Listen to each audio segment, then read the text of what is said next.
Thank you all for joining me today. I'm sure you're all wondering why I'm not in a shirt and tie, but that's because the man that I'd like to honor today, the tribute that I'd like to give, is about a football coach here at BYU. He is the greatest football coach that I know. He's a personal trainer to many. He's a personal coach to many. He is a personal father figure to many. But to me, I'm proud to call him my dad, and that's Coach Steve Clark.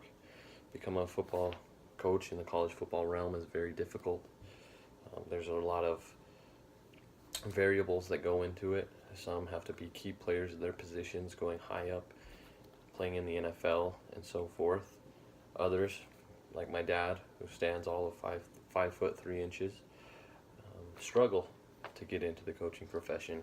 They have to fight their way, sometimes volunteering for years on end with no compensation, just in order to get their foot in the door. His hard work and attention to detail landed him a job at St. Mary's. St. Mary's was a Catholic college in Moraga, California, a very small school that ended up dropping the program. But just because of that simple job, because of that small school, gave him a foot in the door, he was able to go on and coach with great names such as Urban Meyer, Bronco Mendenhall, Kyle Whittingham, and Jay Hill. Currently now with Kalani Sitake here at BYU. It is just because he was able to get his foot in the door at that one coaching job that he was able to make stops at Utah, at BYU, at Southern Utah, at Weber State.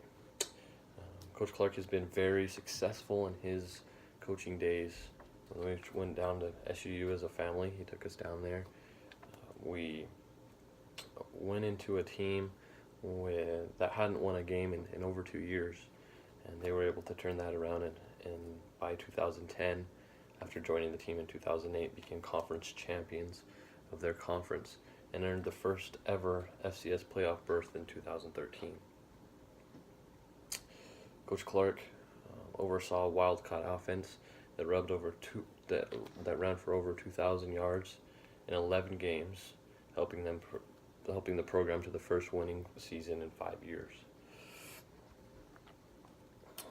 In addition to play calling duties in the past, he spent many seasons as the quarterbacks coach.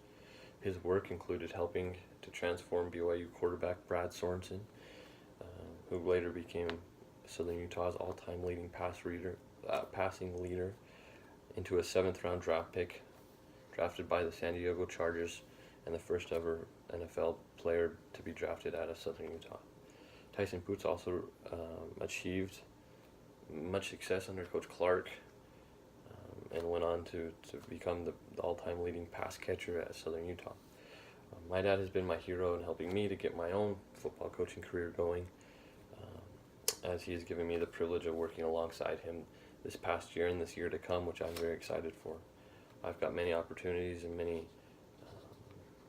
privileges of meeting and getting to know other coaches that have helped me to be able to get my foot in the door here at BYU, and hopefully to continue on to my success.